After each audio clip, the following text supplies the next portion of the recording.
This is a CC Radio podcast. It was just the most massive thing I've ever seen. To tell you the honest truth, I thought, well, we're the only ones left on this planet. Something's happened. We've missed something here. The fear that went in me when I seen it was just like the feeling. I'd say it was fear, but I've never felt that feeling before in my entire life. It's a weird feeling, like you can't explain it when you don't know.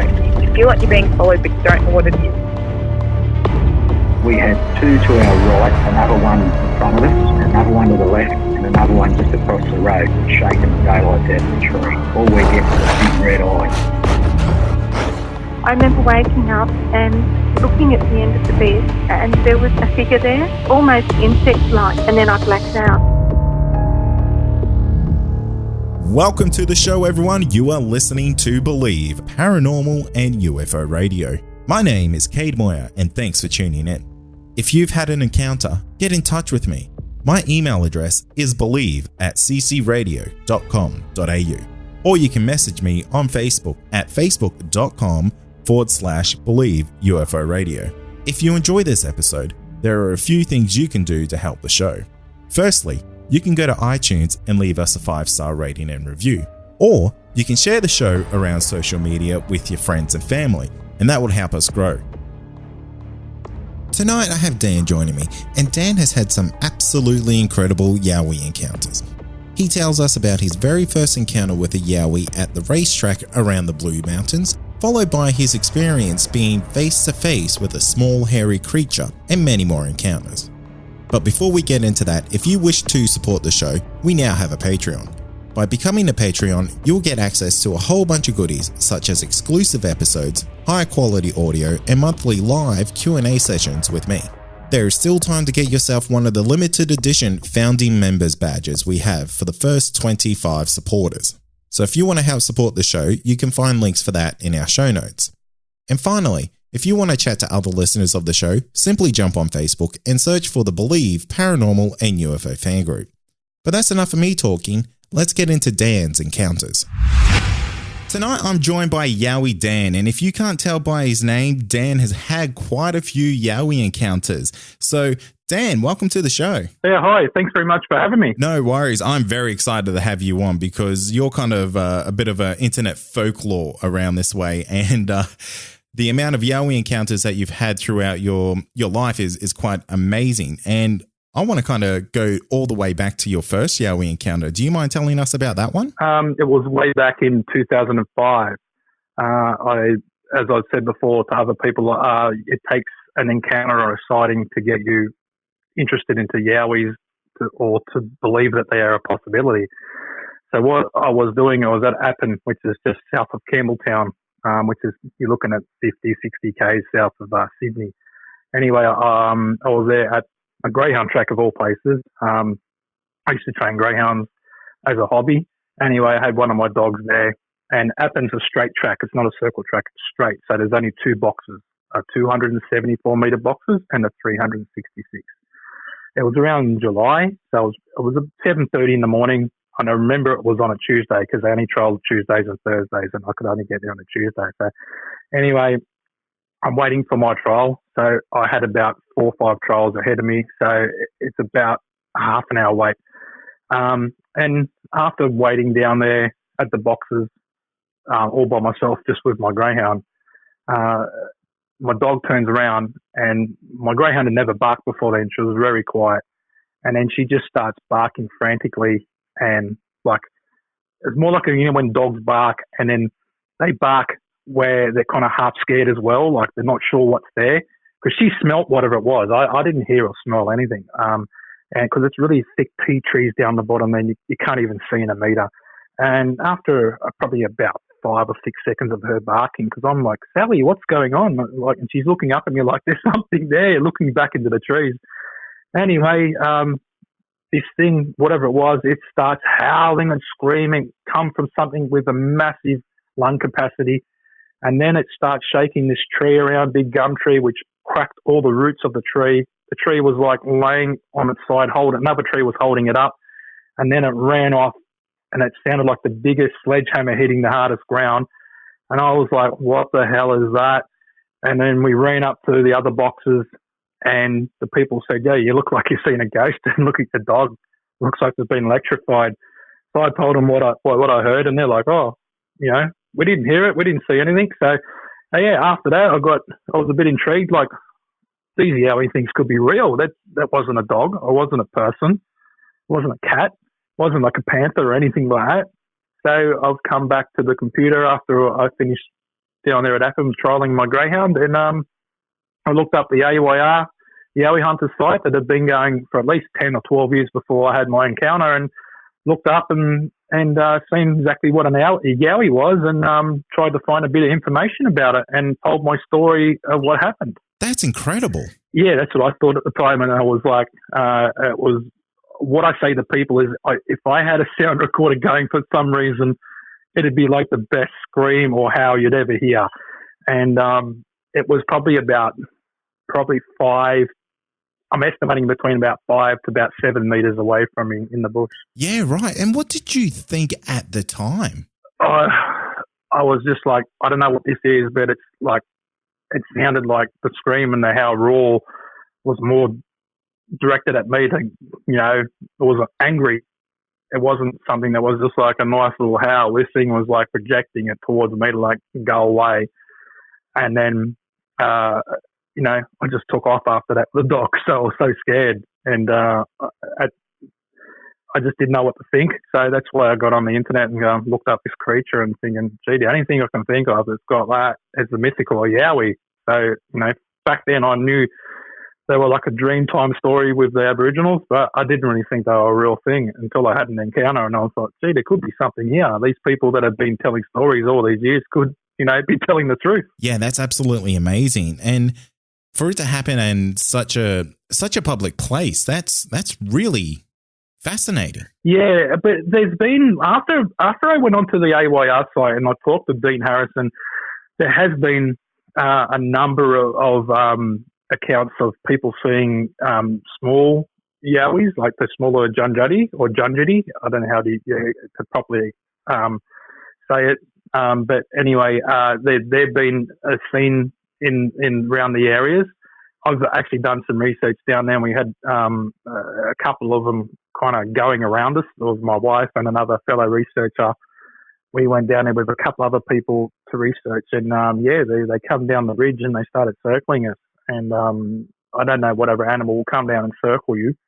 Wallabies don't hang in packs. There's no dogs. There's nothing else there. So but I've had witness reports on my Yowie Times magazine that I started in 2017, and one of them was from that area.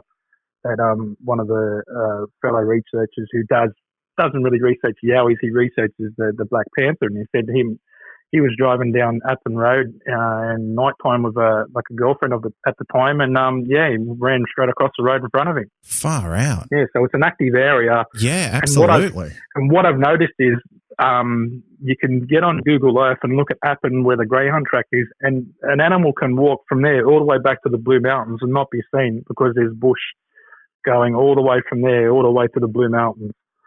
So that's why they've probably come from the Blue Mountains and come in for food, or they live in that area. I don't know. So it was a really horrifying event for me at the time. But now, being someone that's researched them since then, I wouldn't mind having that happen to me again. So I could record it on a sound recorder or get a picture of it. So it's something that I would like to happen again. But we just don't come across you.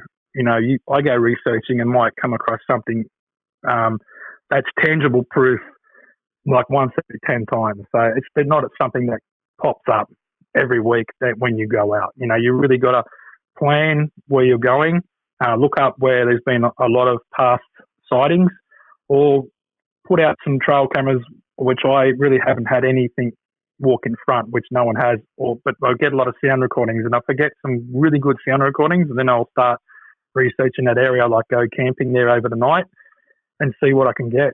You were telling me before we started recording that you said they're more active during the winter time. Yes. Even though I've put up a survey, and most of the time it says people see them in the summertime. But with my experience, when I go to the Blue Mountains, I'm only just saying this for the Blue Mountains, it could be different for other places, like Queensland could be a lot warmer. They're out all year round and more active. But for me, when I go out and research in the Blue Mountains in the winter time, so you're looking at anywhere from like May, June, July, August, they're the best times for me to get my best results, my sound recordings, and just different things that you see, like different structures and stuff from tree structures and that in the Blue Mountains. So that's what I call Yowie season. Yeah, right. It's really interesting to hear it from what I'm going to call a professional's perspective when it comes to this, because you get a lot of people who go out and they go looking for Yowies, and they might not know the best times or the things that they need to be looking for. So it's interesting to get that insight. Yeah. Like where I go, I always go off the trail, because you can see broken tree branches and everything right near a trail that's really used a lot by tourists. And how many times do you see people walk along and they just break a tree branch just for the sake of breaking it, or breaking it off so they can swat the flies away from their face? So if I see something out of the ordinary, or way away from a trail, then I'll take notice of it, and then I'll like, all right, this is a good place to set my gear up, and I'll research that area, and then I'll go from there. But yeah, it just takes a lot of time to refine what you're doing in your methods. I know when I first started doing it, I took a photo of like a lyrebird scratched the dirt to get to worms or something, and it looked like a shape of a foot. And I took a photo, and all the guys were like, oh yeah, that looks pretty cool, but you know, none of them. Someone should have said to me then, hey, that's just a bird scratch, it's not a footprint, you know, which I thought it was a footprint. So now you kind of get more experience. The more you go out, the more you see different things, and you pick up, like I've been to an area recently where there was a lot of tree breaks. I've never seen that many tree breaks ever. There was a couple of weird things happened, so I know there was something there. So that was a really like a place where you don't come across often. You see a few tree breaks, but these things are really weird. And going to go back there and have a look and see if we can pick up any more information, or research the area a lot more and see what we can get. And what are the tree breaks? Are they significant of anything? Is that kind of a territory thing? Is that a structure thing to say this is my house, or anything like that? Yeah, that's what. Look, no one's actually seen a Yowie break a tree, but when you see big, thick trees that are broken and then snapped, and there's no like wood ants, there's no termites, there's no reason for it to be. There's no other big tree that's hit it to knock it over, and they're all facing the same direction. There's a couple of them, they face the same direction, or they're being pushed over trails. It's more like this is our territory, this is the border, don't cross this. Or it could be a signal for other Yowies to say, hey, this is my area, you guys have that side, this is my area. No one knows for sure, it's just, we're really surmising, but you tend to, when you come to areas where there's tree breaks, you get other results like sound recordings of wood knocks or rock clacks or vocalization. So it's always, when you see tree breaks, there's always something else comes along with it. And what do you think the tree knocks are? Do you think that's just a form of communication? Do you think that's a way that they can maybe communicate over a longer distance? Is it something like that, or do you think it might be something else? Yeah, it possibly could be. It's like when we go out in the bush and, you know, you get a bit lost and you yell at cooey, and now we hear cooey, all right, they're over there. So a wood knock, and you hear, you know, bang, yeah, it could be like, all right, I'm over here, yeah, they're over there, all right, let's go over to them. But I've been to places where it's more like, I reckon as well, is like, I went to, I did a 55-kilometre hike from Canangra Boyd to Narranack last year, about October. We had about 4 days to do that. And when we went down to the Cox's River, within, I think, about 10 minutes of us getting there was tree knocks happened, and there was no tree knocks while we were walking down this ridge. It was really steep. we all had blisters. That's how hard it is to get down there on our feet. Anyway, once we got down there and we started setting up camp, next minute, bang, bang, there was tree knocks. So it's probably them saying, hey, there's humans in the area, look out. And that's something I've actually heard other people say, because they use it as a more of a warning rather for themselves rather than to, I guess, deter you or anyone else. It's kind of be on high alert. There is other people around here now. Yeah, and they've got a few methods, because I went to Woodford with a group of people there, and we went down to the I think it's all along there. It's called Glenbrook Creek, and I set up a trail camera and a sound recorder. And so I said, I'll come back tomorrow and I'll pick it up. So we camped there at Murphy's Glen campground. It's a free campground. Anyway, so we were there, but it started raining and we really couldn't do any more research during the night. So a fellow researcher and myself stayed up late, having a few beers, because we couldn't do much more than sit around the fire, and we had a big tarpaulin up to keep out of the rain, and everyone else had gone to sleep, and there was probably another 3 or 4 campers there. Anyway, we could hear wood knocks and tree breaks all night around the campsite. We're like, we've got to come back here. So anyway, the next morning, I always wake up early when I go camping. As soon as the birds are chirping at 5 a.m., 5:30, I'm up. So it's drizzling, heavy rain. So I just put on, dirty clothes from the day before and said, look, I've got a half an hour walk to get to Glenbrook Creek. So as I'm walking there, I get to maybe 30 seconds away from where I had my sound recorder set up. And I didn't hear it, but it was a rock clack, like 2 hard pebbles from out of the river pebbles. So they make a nice noise. But because I've got my camera and I'm talking, my attention's taken to me videoing the river and, the creek and talking about what we might find on the sound recordings if we get something. And anyway, it was a rock clack. And it was more like them saying, hey, he's coming back. I get his gear. Be careful, you stay in the bush. So that's another way, other than wood knocks, for them to say that, there's humans around, watch yourselves, Yeah, absolutely. That's really quite fascinating. And do you find the activity is more active, I guess, when you're on your own or when you're in a group? Yeah, it's more active when we go out researching. I won't have any more than like 4 people at the most. The less you can, the less possible. Like when I've been out by myself, I've had really good results with one other person, or 3. 4, you kind of don't get as much, but try to make it 2 or 3 people and you get really good results. When you get too many, I think there's like too many smells, like, body odor and stuff, and there's too much noise and there's just too much of a feeling, and they kind of like, you see a group of people and they're standoffish and you just don't hear nothing. You get no sound recordings of a parabolic dish or anything.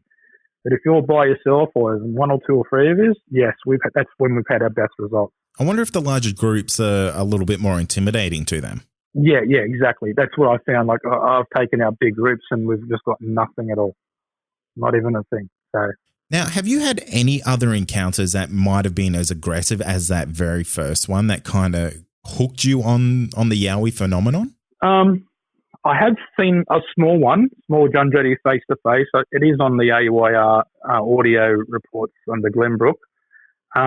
It wasn't one where I said it was aggressive. It was just that when I've walked along the Red Hands Cave Trail, I could hear talking, like Aboriginal talking. It sounded like young kids to the right of me, and then it sounded like teenage girls to the left, and then it sounded like adults up front, but they were like Aboriginal kind of, but it was like a chatter, and it was like 2 words overlapped. You couldn't understand what these things were saying. And I was like, I've never heard this before, but we'll keep walking along. And I passed one other person, a local, and I said, is anyone else on the trail? And he said, no. I said, have you heard any weird noises? He said, no, I didn't hear anything. So he took off and he was kind of looking at me funny. So I kept walking, and then one paralleled me, and I thought it was a wallaby at the start, but I kept walking for 500 metres, and this thing kept on keeping up with me, and it was going through thick bush. And I had to work hard to get through. That's why I kept hearing it. Anyway, I got to a section where it was more tea trees. It was a bit open. It was more, paperbark trees, not tea trees. And it was open, and I was kind of looking in, thinking, I might catch it walking in. And it was already got there. And it was looking around the tree. And I thought it might have just been a bulge in the tree. It might have been like a a bug in a tree, and you know how the trees get those funny bulges in them. Anyway, but when it blinked and it moved its head about an inch, I started picking up features of it. And so then after about 30 seconds, it was all foggy and the rain come in and it took off. You're kidding. So that was only about 3.5 foot tall. So, but that wasn't a dangerous encounter. I never felt like, I think it was just more inquisitive. I just wanted to see, you know, have a bit of fun with me, follow me for a couple 100 meters, and then it took off. And I was in the Grace Valley there one time at Acacia Flat. I went down during a long weekend like we've just had for the Queen's birthday. It was in 2015, and there was a few other campers there, but they camped right up the end. Acacia Flat campground goes for a pretty long way, and people kept walking past me. So I didn't camp that far from the toilet. I thought, if I've got to pack up during the rain, even though the toilet stinks, I can put some of my dry stuff in there and pack up and then put it in my bag later, because it rained a lot. I probably shouldn't have gone there. Just the weather wasn't good, but I just wanted to get out. So it took about 5 hours to hike into Acacia Flat from Govert's Leap. But anyway, during the night, I could hear a lot of tree breaks, and there was about 4 or 5, maybe 7 or 8 different things running around, all in the bush. And I was just breaking tree breaks, was just constant all night from like 7:30 to like about 4 o'clock in the morning. They were constant. I couldn't sleep and I couldn't see much. It was pitch black. And everything I had was wet. It wasn't a good time to go in, like I said, but I was really keen to go and get some evidence. But I heard this howl happening maybe a kilometre down the valley, but it kept getting closer. And I kept thinking, I hope that don't keep coming close.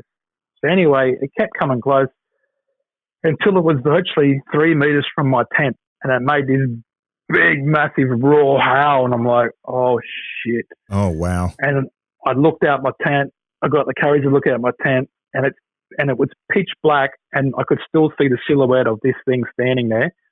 And it's got to be up to towards 9-10 foot tall, this thing. It was just, all I could see was a silhouette. I couldn't say anything else. Oh, wow. And then once it gave out another noise, I can't even get close to how the noise was. It made this big howl noise, and it took a step, and it was like it took a step and just disappeared. And then everything went quiet. And I was like, okay, I'm not getting out of this tent. I'm staying in here. And everything went quiet. And then the sun come up, but it didn't get light there till like 7:30 in the morning, because you're pretty deep. But yeah, that was a pretty freaky one. I remember looking out and just seeing this black silhouette, and just kept looking up at it. It was like a tall tree standing there. And then all of a sudden I just seen it take one step. And then when it took a step, it was about a 5-foot step. It wasn't just like our step. It was like 3 times as long as what we take. Yeah, that's gigantic. That's huge. Yeah, that freaked me out a little bit. I don't blame you. I mean, I don't know what I would have done in that situation. I think you just kind of crawl on a ball and hope for the best in a scenario like that, really. Yeah. So that was a pretty freaky one. I've had one at the Wadigans where people say that they kind of do like we can do like a predator mode, and they just disappear, but you can see them, you can hear them running, but you can't see them. And I was kind of like, I wasn't really into that theory until I went to the Wadigans with a researcher, Adam Ward, and we've researched together for a few years. Anyway, we went there, and we had to go we're at the Pine campground, and we had to walk away because there was a lot of people there. So we said, if we're going to go get anything, we have to go over the next ridge. So we walked over there, and it was about 2:30 in the afternoon. Anyway, it was springtime, but it wasn't hot. It was 24, 25 degrees. And I said to Adam, look, I'm going to have to go down the bottom where the creek is there. But I said, because it's green there, we're going to get results down there. It's too dry up here. Nothing's going to be up here. So I've walked down there, and I'm filming, and I've got the film at home here, and I've just got a camera, but I had my finger over to like the microphone, the sound recorder on the actual camera, and I'm saying to Adam, something just growled at me because I'm right down the bottom, and he stayed up the top, and he's like, what do you mean? I said, something growled at me, and next minute it just bolts up the ridge. You can just, I'm going, it's coming up towards you. If you want to know what it is, running straight towards you. He's like, oh yeah, I can hear it. So anyway, it runs up, and he's like, I can hear it, but I can't see it. And then he's like, I can see leaves all moving on the ground like it's running, but I can't see it. It's like predator mode. I'm like, what? He goes, yeah, I can't see it, but I can hear it. So I could hear it run along the ridge, which was about 200 metres up from where I was, and then I could hear him running behind it, chasing it. So anyway, he got so far. Anyway, he's like, oh, there's people camping here. I don't really want to go into their campsite. He goes, but it's gone. It's disappeared. So what it did kind of did a D shape. It ran along the ridge and then it went around like a D shape to come back to where he was when he originally seen it. And when it ran up after it had screamed at me.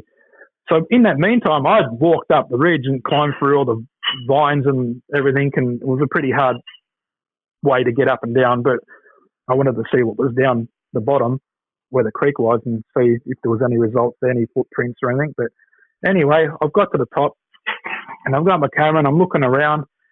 Anyway, I kind of see these footprints and I'm like, because we've got little walkie-talkie radios, and I'm like, Adam, I can see some footprints here. He goes, yeah, I think they're mine. I went running through there. I'm like, oh, okay.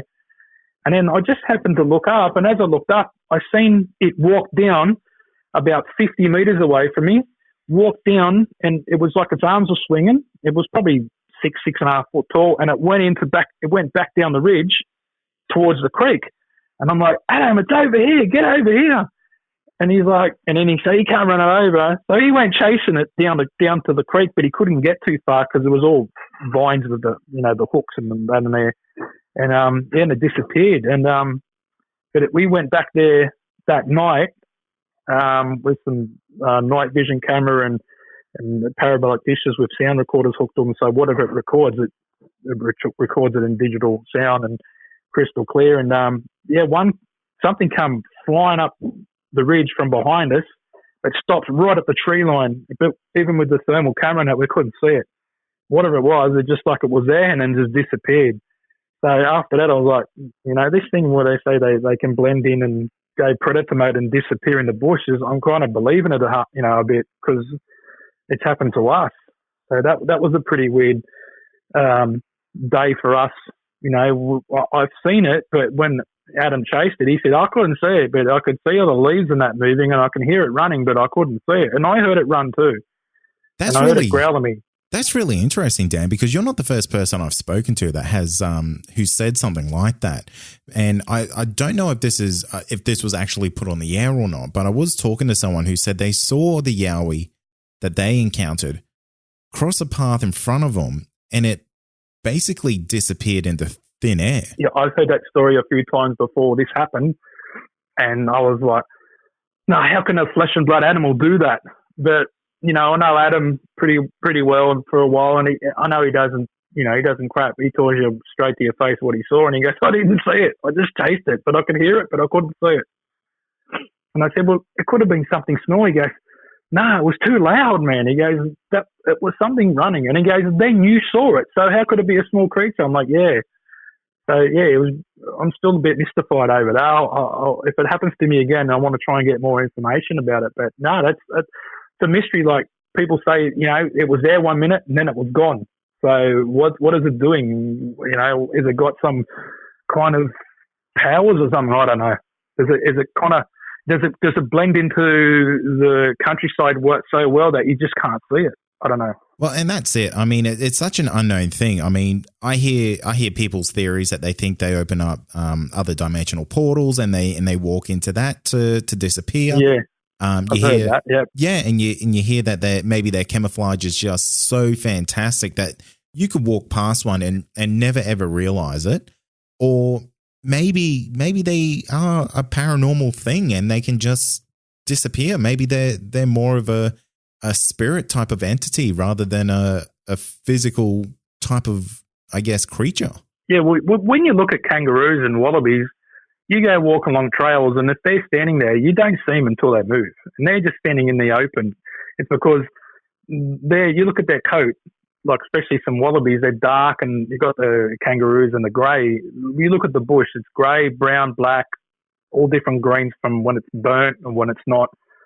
Leaves are dying, so they blend in so well. So if a kangaroo can blend in that well, these creatures are supposed to be around for hundreds of thousands of years. Maybe they just know how to blend in that well. Seems like they've disappeared, but they're really not. They've just, gone to kind of like I don't know, some sort of, they turn on a certain angle and it's just like they disappear. I don't know. It's really weird. I wish I could find out what they do. Well, yeah, exactly. And when you think of it, humans have evolved in a way where we're capable of doing so many amazing things. And, you know, we started from primates, if you believe that. And then you think of a Yowie and, you know, it's potentially on the same type of timeline of evolution. And maybe this is just the route that evolution has taken, that it's got superior camouflage. Yeah, because no one really knows. Like, everyone asks everyone, you know, people that like myself, what is it? What do you think what it is? And look, no one knows what it really is. And we don't even know if it come off the same family tree as us. It could be on its own tree. It's not related to Denisovans or Neanderthals or archaic humans or even or Homo sapiens. You know, it's probably got its own line.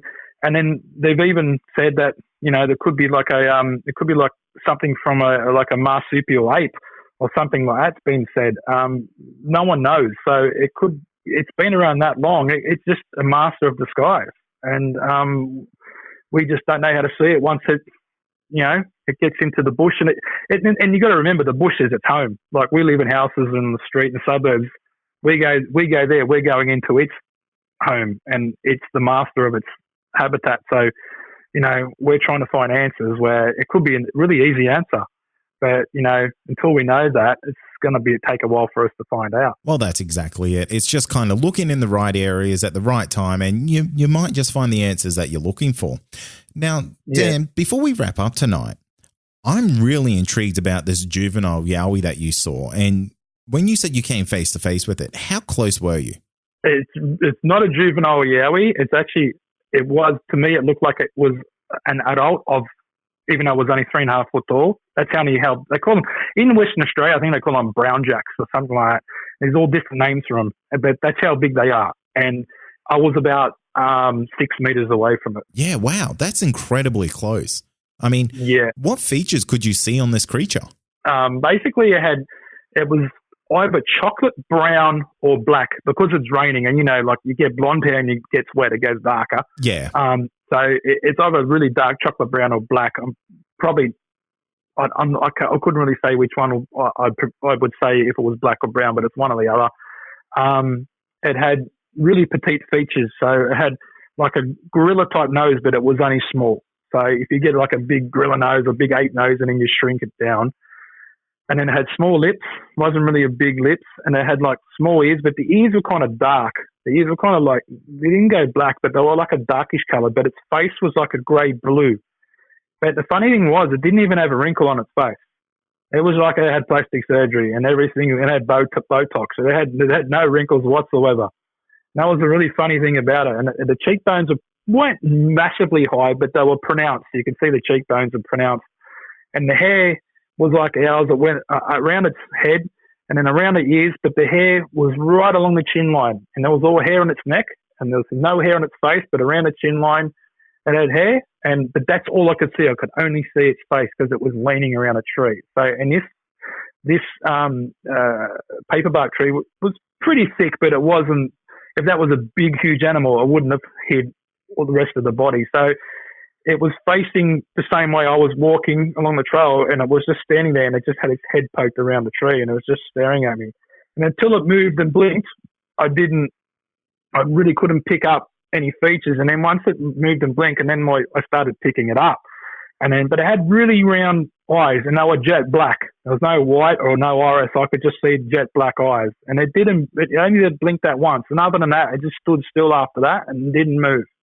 And it blended in quite well. If it didn't move, I don't think I would have picked out all the features that I did.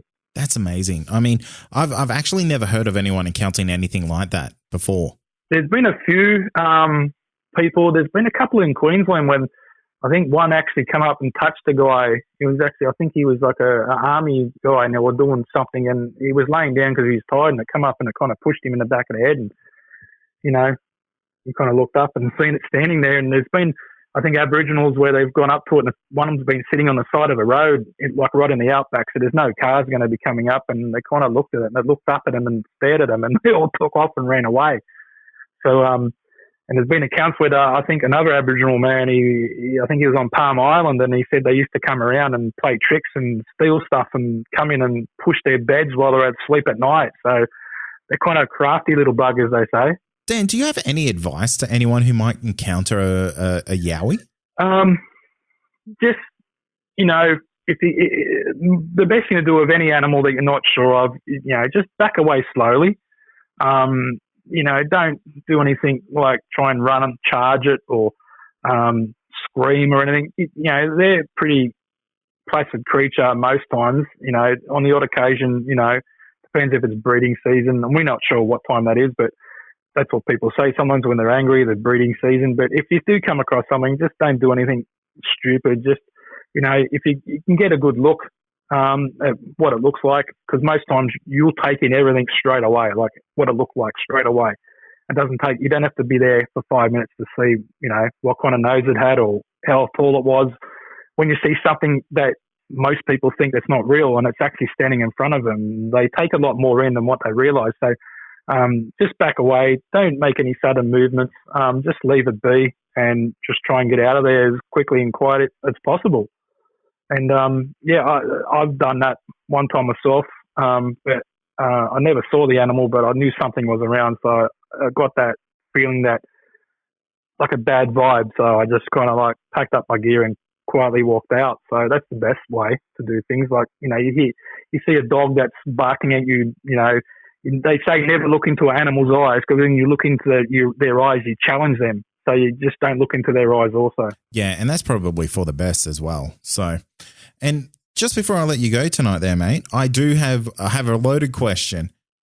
Yep. What do you think a Yowie is? And like you said earlier, no one really knows, so there's no right or wrong answer when it comes to this, but it would just be interesting to know what you think a Yowie might be. I've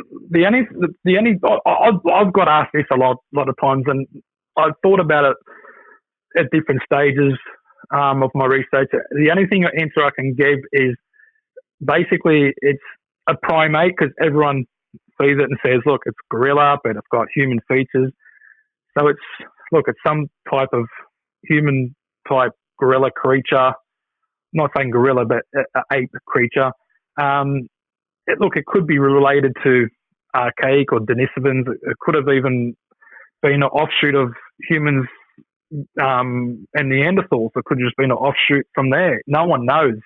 But we know that there's been the big ape, Gigantopithecus blackie, they've been finding huge teeth and molars in China.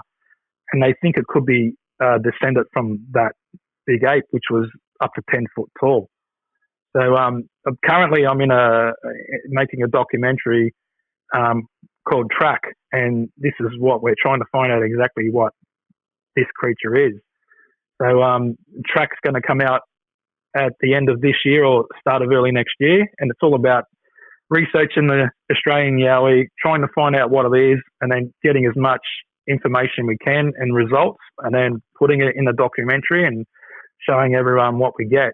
And we've been trying to go to areas that are known hotspots or research that I've done previously, and that where I've got results. And one place that I have got results before that we might do some filming is up in the Marra National Park, where I actually recorded some howls. And if you go on my YouTube channel, which is called Australian Yowie, and if you look up Marra howls, it went on and off for about 35 minutes. And these howls were so strong and so loud, it could not have been a dog or any person. And it was howling like it was trying to find something, like it was trying to find its other clan. So, and then it actually come across the tidal creek in freezing cold water, which was about chest height because it was up near high tide, come across, and another couple that were there were so scared, they got out of their tent and they started a massive fire up in front of the tent. And my wife was there and she refuses to go back to Marra. And we recorded them howls on and off for about 35 minutes. And they were so strong and so loud, it could not have been anything else other than a big creature with a big set of lungs. Yeah, wow. Absolutely fascinating. Well, Dan, I want to thank you for coming on the show tonight. It's been an absolute pleasure having you on. And Yeah, I'll definitely. I'm actually really excited for this track documentary that you're working on with a couple of other guys. It looks like it's going to be absolutely fantastic. Yeah, we've had a lot of fun at the moment. There's been a few results already, but you'll have to. I can't give anything out. You guys will have to watch the documentary, and Attila's putting out a few teasers anyway along the way. So on most Yowie groups, and I've posted them a few on some of the groups in America as well. So, but if you look on YouTube, I think he's posting them on YouTube as well. But but I've one other thing before I go. If anyone, I write a magazine called the Yowie Times. If anyone wants to subscribe to it, or they got witness reports, or anything they'd like to add, just email me at australianyowie, @gmail.com. And that's been going since 2017, so in June, so it's 2 years this month. And so I'm always looking for article writers or anyone to add anything, any Yowie evidence, any pictures, anything you got, just message me and we'll talk about it. And yeah, going back to track, it's been a very interesting time for us at the moment, and we're planning our areas and not just going out anywhere willy-nilly. We're really researching areas to get the best results so we can have a really good documentary, because there really hasn't been a documentary for Yowies in Australia. You get all these Bigfoot ones, Yeti, ones from Europe, nothing for the Yowie. So that's what we're trying to produce. We're trying to produce a really great Yowie documentary that shows people like myself that go out and research them, what we do, what we believe in, how we do it, and the results that we're going to get. Well, mate, I'll be sure to include links to everything in our in the episode show notes so people can get in contact with you as soon as they can, because I'm subscribed to the magazine, and it's fantastic. I always look forward to for it coming out every month. Yeah, thank you very much for that. I've been doing it for 2 years, and my enthusiasm for it hasn't waned yet. And, I always say to people, I don't do it all myself. I got article writers, and they are fellow researchers. And so I write as many articles as I can, but I'm glad I got a lot of help, and I know a lot of fantastic people that have been researching a long time, and they're very knowledgeable. So that I try to make every month's issue as best I can. And that's going to do it for tonight. And remember, if you have had an encounter, get in touch with me. My email address is believe@ccradio.com.au. Or you can message me on Facebook, and that's facebook.com/Believe UFO Radio. Until next time, stay safe, and you've been listening to Believe Australian Paranormal and UFO Radio.